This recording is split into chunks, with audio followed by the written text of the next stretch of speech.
We went to Afton, Wyoming with an adventure that we will never forget. As we set off to our adventure of the day, around a 65-plus-mile ride with a forecast of a chance of rain, and is something you really don't worry about, as we have a beautiful ride through Star Valley up into the mountains. We stopped for lunch before heading up the next single-track trail. The technical difficulties of this trail is for expert riders or somebody who loves punishment and pushing their boundaries. We managed to battle our way through down trees, rocks, and boulders. As the clouds began to turn from white to gray, we knew we were going to get wet. And just like that, the rain began to pour. The trail became slick and muddy. We pulled off the trail and took shelter under some pine trees to wait out the rain as it turns from rain to hell and back into rain as we wait for it to die down. We decided to move forward and learn that the trail that once was fine powder dust has turned into slippery mess like a snot-nosed kid. With a few hours of daylight left, we battled our way through slippery rocks, roots, and trees. With no turning back, we kept pushing on, made a wrong turn, got back on the trail as another rainstorm rolled through.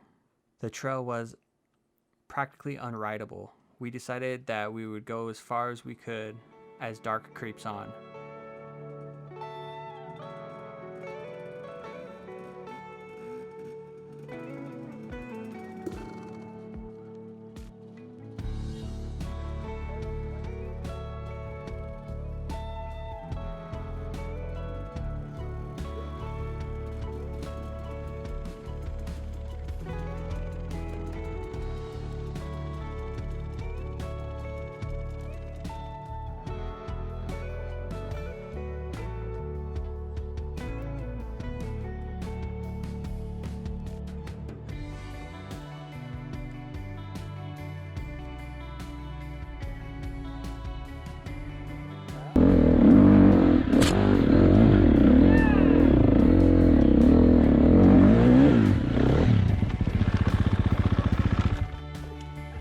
Look good if nothing else.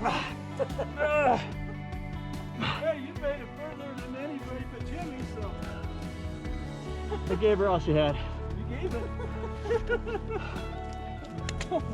Look good. Pushing and pulling our bikes up a mountain trail until we could not see no more.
curb. Damn bike.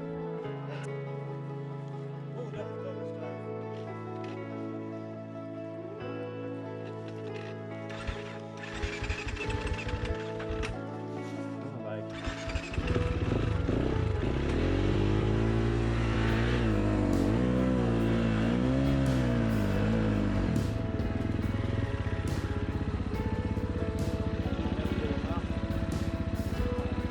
Got her.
We almost made it.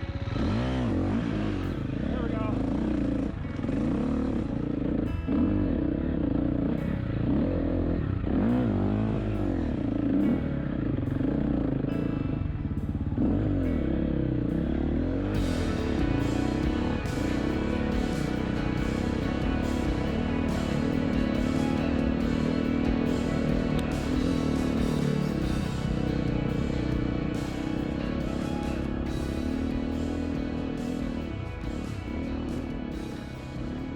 There we were, stuck on a Wyoming mountain, low on water, a couple of granola bars, and a pack of beef jerky left over from lunch. Soaking wet, exhausted, defeated by the rain, and losing light. So we made the decision that we would start a fire, dry off, and hope for the best overnight. As it's almost pitch black, we gathered as much firewood as we possibly could, started a fire. Luckily, Wade and Jimmy brought their saws and their pyro putty so we could start a fire and stay warm through the night. As night pushed on and the clouds came and gone, and hoping that the rain would hold off, and maybe the trail would dry out overnight enough that we'd get enough traction. We missed our dinner appointment with Mark and Val back in town, and by the morning, search and rescue would be looking for us.